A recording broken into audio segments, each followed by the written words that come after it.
So I'll give our panel a chance to introduce themselves now in just a moment, but just a quick introduction to myself and our session today. My name is Aisling MacNamara, and I'm the Director of Learning, Enablement and Inclusion at LearnUpon. So myself and my team get to look after all of our learning and development initiatives, our sales enablement training, and our really important diversity, inclusion and belonging program.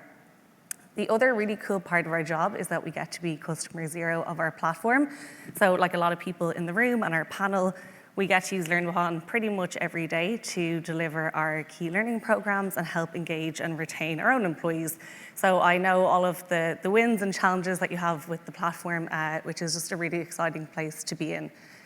In terms of our discussion today, we're going to talk everything employee development. So hopefully that will be quite interesting. I think employee development is often kind of easy in theory when we talk about things like career development, retention, internal mobility, but it is quite hard to execute. It's not just as simple as having the right training on the LMS and everyone is happy. Unfortunately, there's a little bit more kind of work to do with it. So that's going to be a lot of our discussion today that we're going to get into. So we're going to cover three kind of key areas around career development, internal mobility, and then my favorite topic of all, which is marketing the value of learning and trying to engage learners through it.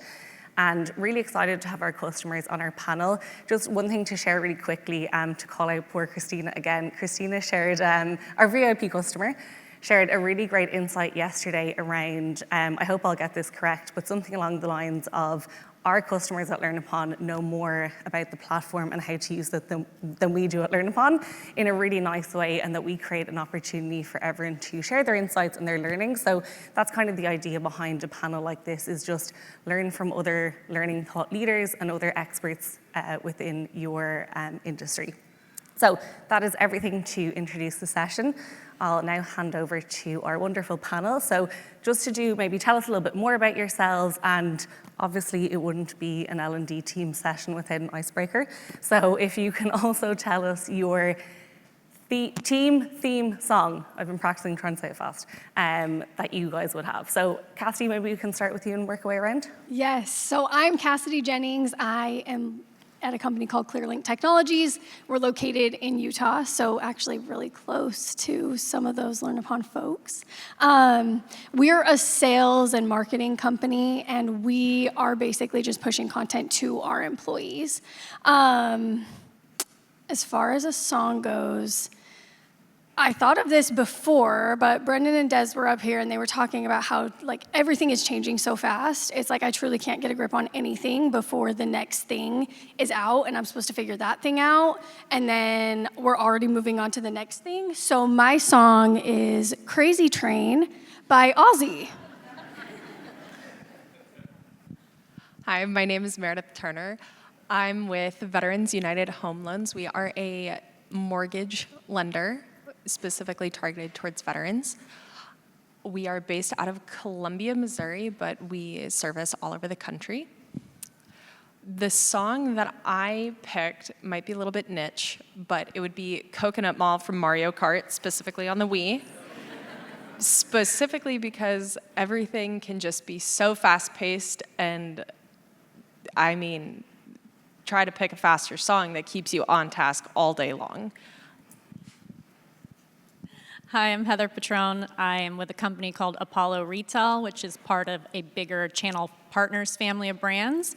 And we do merchandising and fixture installation at the store level, so a ton of different special projects that retailers and brands would need at the store. So we do a lot of training online since we can't really get out to the field to train our employees.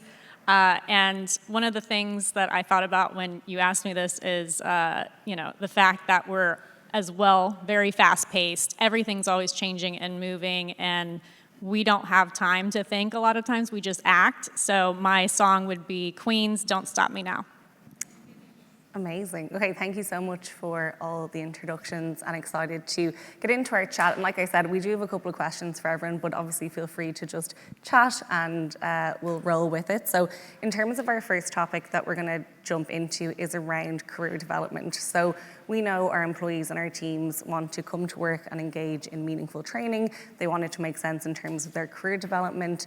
I think it's interesting if you think about your own career and you had to draw it, it's usually a pretty messy squiggle, but obviously what our employees want is a pretty defined career path of how they're going to progress within the company. And so I think it'll be interesting just to jump into how everyone here is approaching it and what are some of the kind of challenges and insights that you have around it. So Heather, we can start with you. In terms of, I know Apollo has kind of an interesting use case around training and learning. So I was interested to know, I suppose, where does career development sit as a priority for you and what are some of the challenges that you have around it? Yeah, development is a growing priority for us. So we don't actually have a formalized training department or a training, program.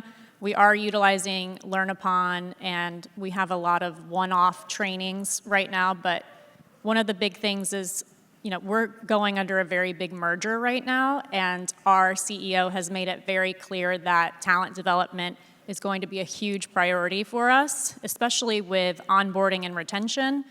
Our challenge is that we do have a lot of high turnover. We have 5,000 W-2 part-time employees, and our work consists of a bunch of gigs all over the nation. So it's really hard to keep people engaged and retained. However, we do see the value of learning and progressively growing our organization with career development and giving them support and tools to further their career. Nice, and it is a huge positive that your leader has said that. I think sometimes it's really hard if you were just the only person in the organization driving career development forward and there isn't that buy-in, so it's nice to hear that. Yes. Okay, amazing. Cassidy, I was interested to know, how are you kind of approaching career development at ClearLink? Yeah, so I think we have to acknowledge first that I came from a homemade LMS. Guys, it was so bad, okay? So there was nothing going on there, nothing. So I was like, we have to do something different. We have to get a real LMS. This is just a joke. So in talks with LearnUpon, the very first thing that we did was we actually paid for your content stack. I know that's not what it's called, but it had like 60 courses. And that was like our first step. And I was so excited about it because in our old LMS, I don't even know if you can call it an LMS, it was very much like the whole corporate side of the business was just like, this is so bad, we're not using it. And I was like, you have required coursework in there. And they were like, well, we're not going to do it. And I was like, oh, I didn't think that was an option. Yeah. And so we only had sales agents using it, and our sales agents, it was just like, you have to do this required training to keep your job. There was nothing beyond that. So our first step that excited me so much was getting this content stack and having this catalog of courses that it was like, if you want to move up, like, guess what? We have courses that go over like holding a team meeting and like, getting yourself there, or, oh, you're interested in this one topic, go ahead and search and you can just start learning what you're interested in, and it's not all just this required stuff. So that's where it all started, and then we're kind of snowballing from there with a lot of, L&D strategies and cohorts and things like that we're really excited about. But I would say that content stack was a huge start for us to just give them something. Yeah, and something, Cassidy, you actually said yesterday that sparked in my mind is the idea almost of like a maturity model of L&D. So you went from a homegrown LMS into having a better platform, hopefully, and that opened up the possibility of even doing career development in the first place. So it's interesting to kind of think about. I think usually people are all at different maturity levels, and it's just interesting to see how you guys are doing it. Yes. Yeah. Okay, Meredith, as a learning designer, I've given you a lot of design-based questions because I'm eager to learn myself. But what role does learning play in driving retention? If career development is often a key driver of retention in a business. What role does learning play in driving retention, and how can we design for that? So starting off, commonly, I think everyone here can always think about how we have almost two camps when it comes to personal and professional development when we're looking at learning. You've got things for the general employee or the regular customer, and then you always have some kind of leadership development, something that's always catered to leaders specifically as a teachable skill. So commonly at VU, we really started off with a lot of in-person training. That was what we had the most buy-in for, was in-person training. Once we migrated to LearnUpon, we had, in our case, a much more user-friendly platform.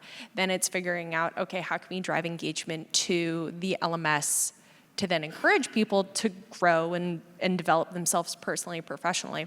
And that turns into this kind of almost hybridized initiative where in some cases we were working with our trainers who are doing these personal and professional development trainings and then gearing them towards the regular employee. But when it comes to really that engagement and retention portion, that always has to be in tandem with whatever your company's core values are. If your company values the people first model, then it's a little bit easier to have that buy-in. But when you don't have that buy-in, or in some cases, the learners aren't even bought into it, that's your next step is, okay, how can we reach out to the people that are going to be taking this?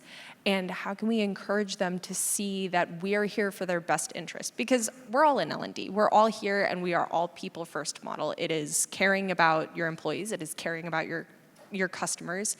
And it's making sure that that care aligns with your business model. So especially in our case, we were really looking at what methodologies can work. That then turns into partnerships with HR, or it turns into partnerships with internal comms or culture, or doing mini expositions almost with various teams in production, or how can we work with other groups that might be looking at certain KPIs and how can we support their initiatives? Because as we all know, not every learning experience is going to be a RISE page sitting in the LMS that people can go to. It's not always going to be an exam. Yeah, nice. And actually something you said there, Meredith, is like maybe do you have any advice for anyone that's struggling with connecting their learning goals with the business goals, like you mentioned, around values and culture? Like that has to be in place for the training to make sense for the person. And if that's missing, that's where it can be a real struggle.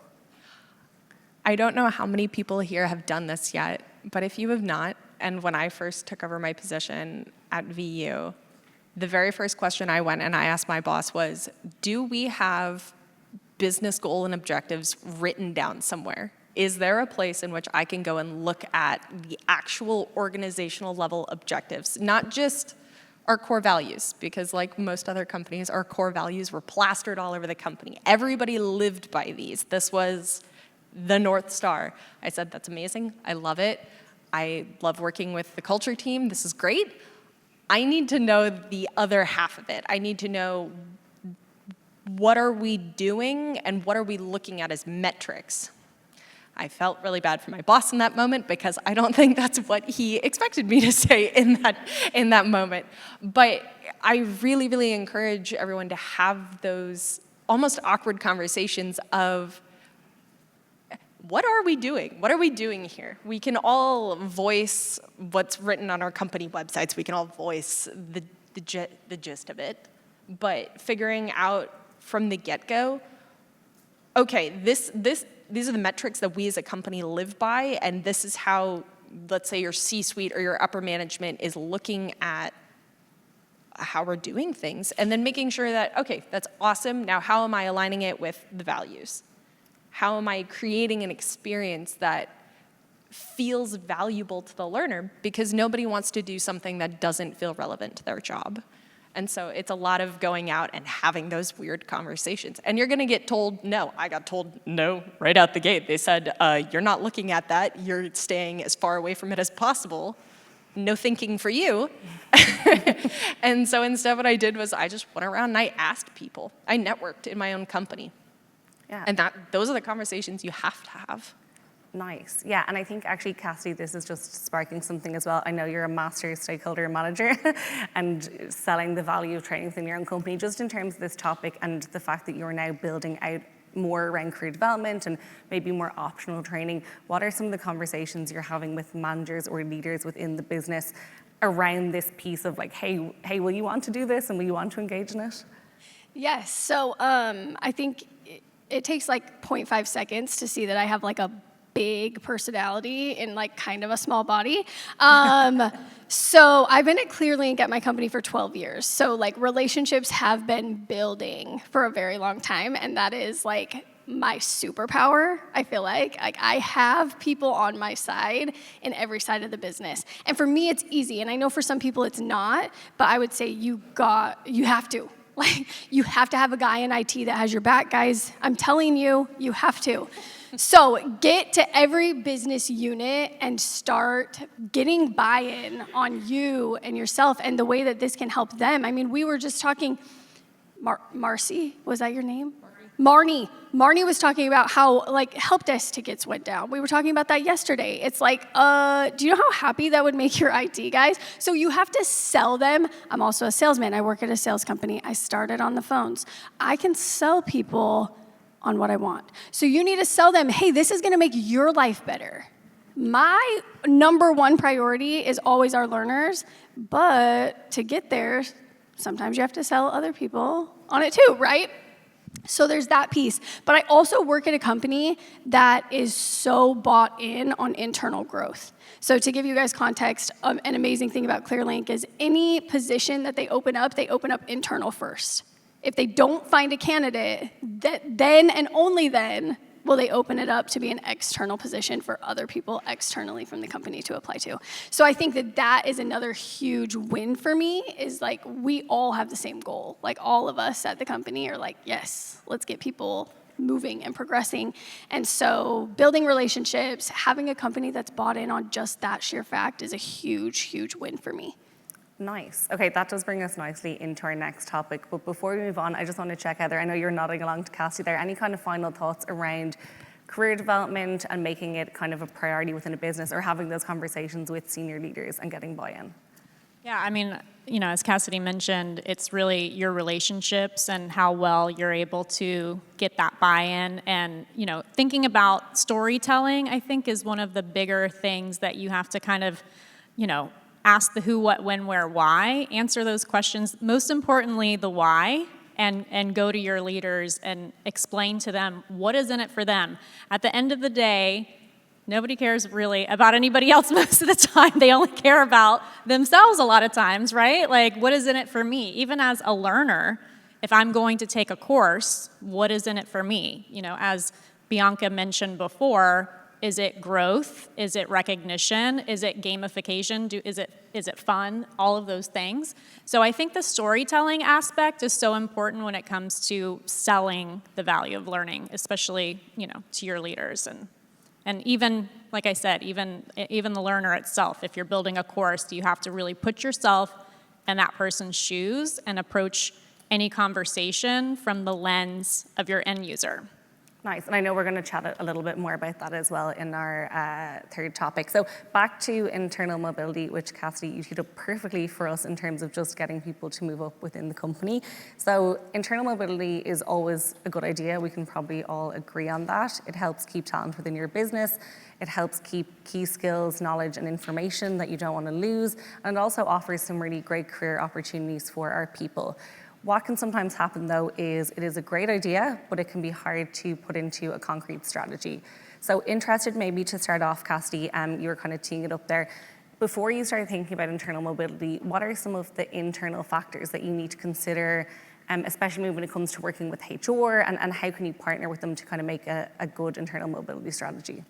Yeah, so I think first off, you have to have the right people in the right places, right? So what we started with was, we know that we are a company that likes internal mobility. So the very first L&D strategy we came up with was something that we called FLOC, Future Leaders of ClearLink. And we let people apply into it. And basically, it was like that kind of weeded out the people that didn't care, the people who didn't want to be in there, didn't have to apply, right? So we then got this group of amazing people that really, truly are interested in moving up in the company, and we built this really cool 12-week program all around them. And similar to what Meredith said, we went with this hybridized approach. So we had a facilitator-led section of each week that was generally about an hour, and then we brought in the LearnUpon aspect by assigning homework. So it was like, okay, you guys wanted to be here, so let's do this. So it ended up having an assignment, some sort of a homework assignment that they could then upload, sometimes some knowledge check questions, and then always a survey.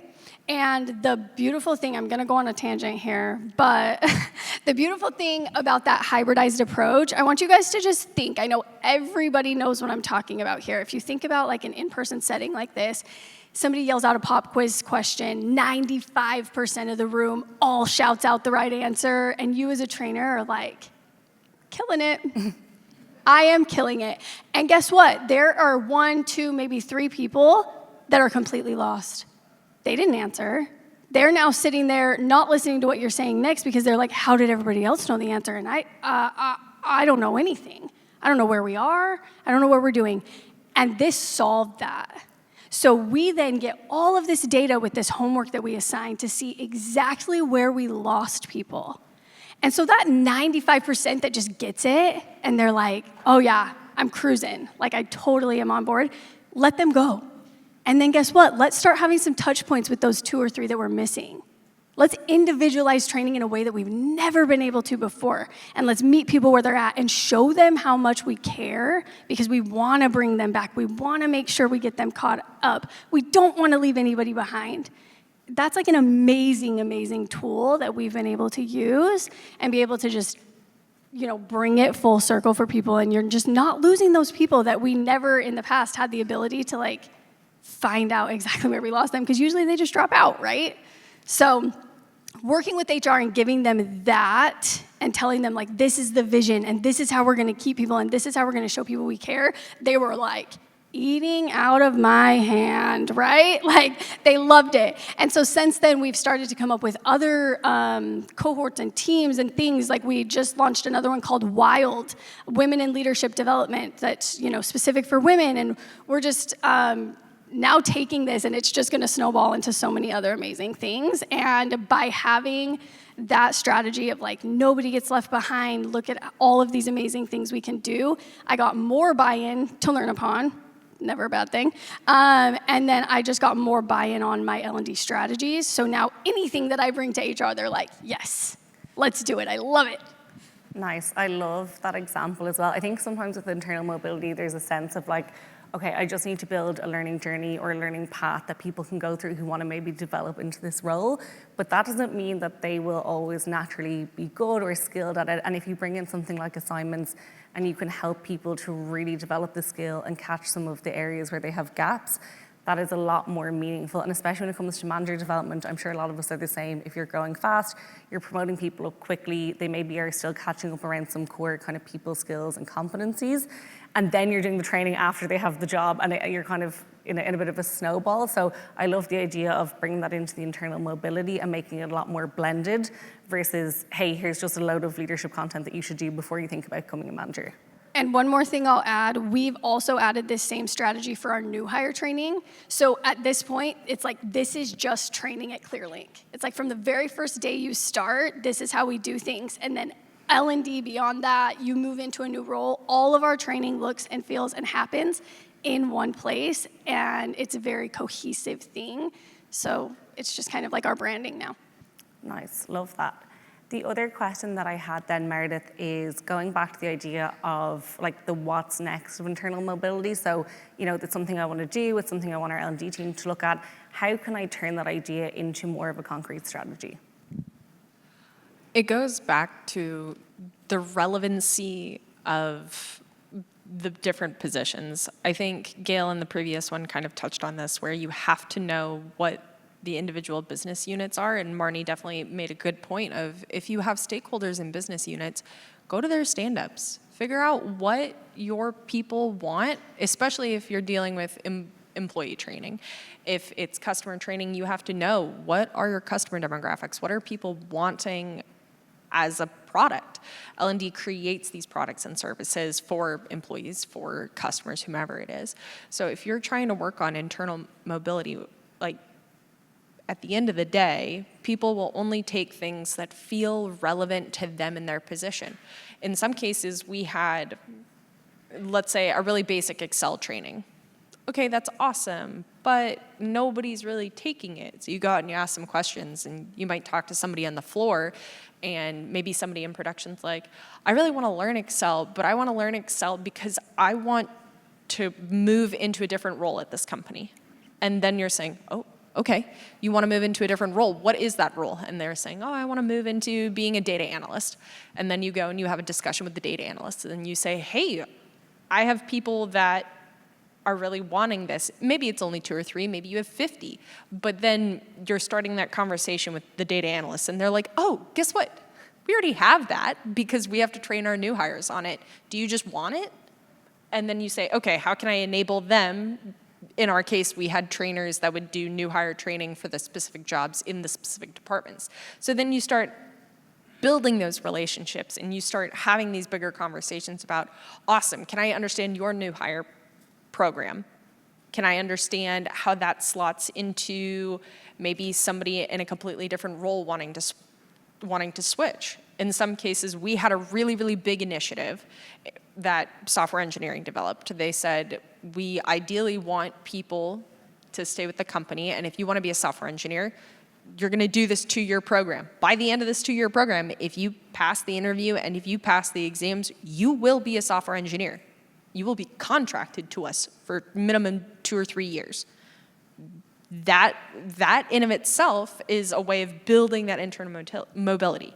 But you also have to have these much bigger conversations with HR. If you have HR business partners, seeing what they're saying, because they're already on the floor with every single customer. You might already have these built into your business. And so it's going out and it's essentially pestering people. You're saying, hi, what do you even do at this company? I see you in the break room. Who are you? What's your job here? And you're going to have to go beyond the content and the governance that you do and essentially be a customer service rep to every single person in your company, to every single customer. No matter who you meet, you need to be able to have these conversations. And if that terrifies you, well, we're an L&D group, so it's a good time to learn those skills. Yeah, I love that. I was just going to ask, I think, Meredith, what you described there, even with the software engineering, like that's incredibly advanced internal mobility where you have an agreement that you're going to hire or take those people on in a contracted role. I'm curious, Heather, I know you mentioned that you have more kind of casual workers. I can't remember W2, I'm not good at the American terminology for HR, but I'm just curious, as you mentioned your leadership team are thinking about professional development more, what are your thoughts around internal mobility for your company, or what do you think that's going to mean as you guys scale out with your merger? So as I mentioned before, our biggest issue right now is that retention piece and having something that our field workers can easily get onto their phone, do any kind of trainings from their phone is essential for us because these are workers that a lot of times they don't have desktop computers and things like this. So one of the bigger things is that there's always change within our company as well. So that flexibility and allowing us to be able to update things quickly as well is super crucial for us. Previously, I know Cassidy mentioned this with her company, our whole learning system was homegrown as well, and it was honestly embarrassing what I found out with some of the departments and what they were doing. One of our departments had a 3-hour-long training, and it consisted of a trainer getting on the phone with one rep and doing a 3-hour just read of a manual. And it was just baffling to me. And I'm like, well, no wonder we have retention problems. People are quitting as soon as they get into this training, right? So thank God for LearnUpon. Short, snackable, digestible content is really where it's out at. We all know that we live in this fast-paced, Insta environment where we instantly get our groceries now delivered to our house. We instantly, are getting feedback from people on social media and things like that. So, to be flexible is really something that's important to us, especially when it comes to training. It's just you need to have the ability to quickly go in, update content, have it be in one place so that there's not floating documentation around that's outdated. it was previously a nightmare. So we're really happy to have LearnUpon now, and it's just changed a lot of how we do our business and has made it more efficient and made it more streamlined. Nice. You bring up a topic which we won't dive into, but it is interesting that retention does start at onboarding. And if you mess up that experience for people, it can be really hard. I think sometimes we think about retention at the end of holding someone as they're about to leave. So it's just interesting to think about. In terms of our third topic then, and as I said, this is one of my favorite things to talk about because I think it's a challenge for a lot of learning folks, is the value of learning. So a lot of the time learners will say, I just don't see value in making time for learning, and as we know, saying I don't have time often reads as I don't see this as a priority. And I think all of us in this room put a lot of effort into scoping, designing, launching our training programs, and we often forget the end part, which is the engagement piece. And I feel like it was mentioned in this conversation where you need to think through what do the learners want, and even on our customer education panel, how am I going to get them to want to do this training? What's in it for them? And I think, my excuse is that I just don't have enough time to think that part through often, so that's probably not good enough. But we can kind of just jump in and learn from each other with this one. So I was curious, Meredith, in terms of design, how can we design learning that is engaging for learners and makes them feel like it is a good use of their time? I think, especially on this topic, it is so important to remember that learning design or data analysis of learning, regardless of what section you're doing, this is a marathon. You are not sprinting to the perfect end product. You are making something iterative. When it comes to things like engagement, I'm sure everybody in here has different degrees of engagement. Everybody has different understanding or different perceptions of what engagement could look like at your company. Because all of you have different customer bases. All of you have different employee bases. In our case, a lot of that engagement stemmed from people really, really liked our in-person training. We were very lucky to have some very charismatic trainers. We had people that just genuinely enjoyed getting up and teaching people. And then you also come down to that just became so ingrained as part of the new hire process. So let's say you have somebody come in, they do their onboarding day with our culture team and our new hire team. It's a wonderful experience, they love it. Obviously compliance is on the LMS looming in the corner. Everybody's kind of like, I don't really want to do that. But then they're going off and maybe they're going into production. Maybe they're going onto the floor. Well, then they're experiencing more in-person new hire training. Well, to kind of then build this more into scope, we said, okay, great. Why don't we have a train the trainer program? Why don't we have our really charismatic folks that do our personal and professional development? Why don't we help them teach our other trainers in their own departments? Why don't we help them teach them some skills?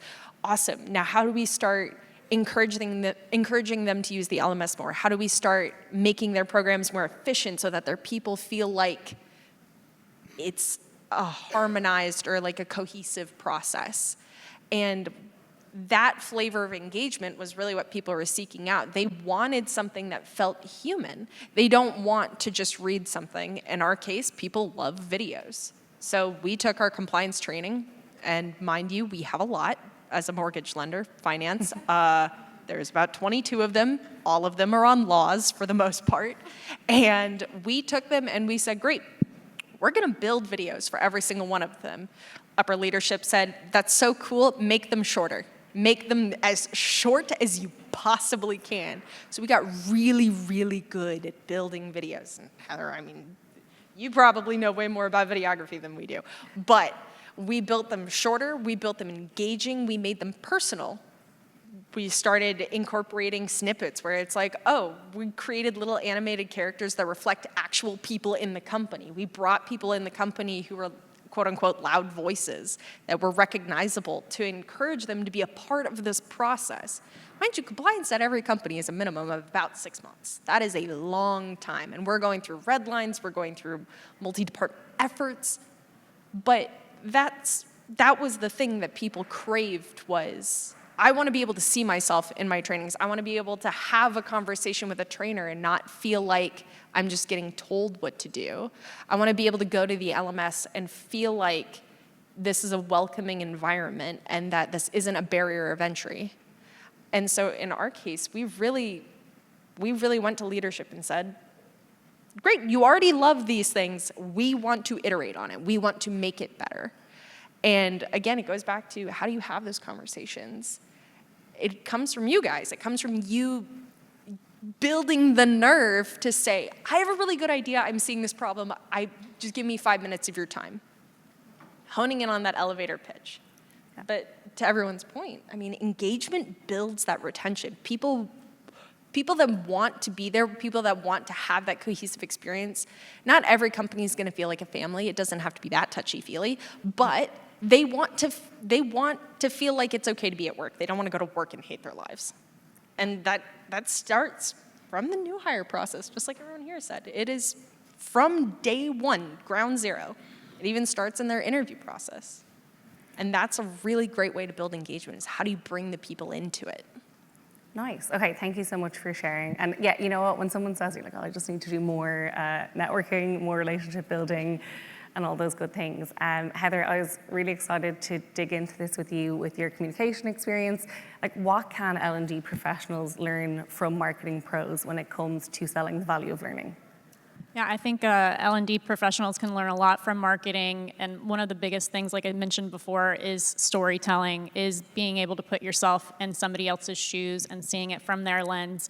One of our core values is mastery at our company, and so we feel that we really need to empower our teams to be able to grow their career now, and one of the things that I just truly feel that learning is how you become progressive and how you truly become happy. I know money, people think money equals happiness. It's not true. Progress equals happiness, truly. And so if you're not progressing in your career, then you're never going to be happy, I feel. So I think that's one of the bigger overarching themes now that we're realizing. You know, we made some mistakes in the past with how we, put our learner through some of these crazy experiences of being on the phone for 3 hours. It just doesn't work. Keeping them engaged, keeping them empowered, giving them the tools and the support so that they can do their job better and truly become masters at their job. You mentioned it, you have to feel empowered to be able to go to leadership and advocate for employees, advocate for change. And so, I just really think that learning is all where it's at. Like, if you are not progressing, you are not going to be happy at the end of the day. It really does come down to that fulfillment. I mean, even in your case where you're creating these cohorts, you're creating these experiences, that helps with employee fulfillment. They want to come and they want to feel like they're a part of something, and they want to feel value in the work that they do, even if the work that they do is one small cog in the machine. It's, as from our perspective as L&D professionals and looking at it from a strategic side, it's, okay, great, maybe that is a cohort, maybe that is a hybridized experience where they can feel like somebody somewhere cares about the work that they do, and they feel like they can care about the work that they do. And it comes down to emotion too, as Bianca said, right? Where is the emotion and all of that? Like, it just feels good. I think the one thing I'd add is caring about the work that you do, but I think caring about you beyond the work that you do is even more important. So it's like, we know, you come here and we pay you to do this job, but what I want to show them is, like, I care about developing you way beyond that. And I want you to learn skills that you can, add to your resume or whatever it is that you want.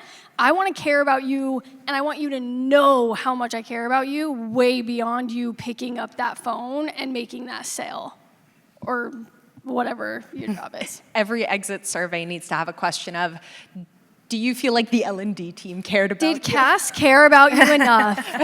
Yes, she did. Where they just feel like they've been poured into, or they're like, yeah, I'm leaving the company, or things have happened or whatnot, but I felt like I grew as a person at the company. Yeah, and those campaigns too are so important. I know we utilize a frontline text engagement platform. And one example I have of building out campaigns to really help push training so that they'll use tools to do their job better was an internal campaign using a case study of a district manager who had a phenomenal experience using this frontline engagement platform. Nobody else was using it except for Natalie.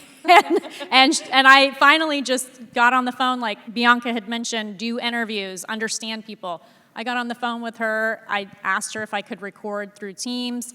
I ended up cutting a quick 30-second little video promoting why this platform was making such a huge difference for her and her division. And it kind of took off from there. So if you can use marketing campaigns internally within your organization to push out trainings, I think it's essential. Okay, amazing. Thank you so much. It's so funny, when we were planning the panel, we were like, we might wrap early, like if we get through everything. But obviously, we had a lot to chat about. Thank you so much, Cassidy, Meredith, and Heather. We really appreciate the conversation. Everyone else, you are now free to go to lunch, and we will see you after that.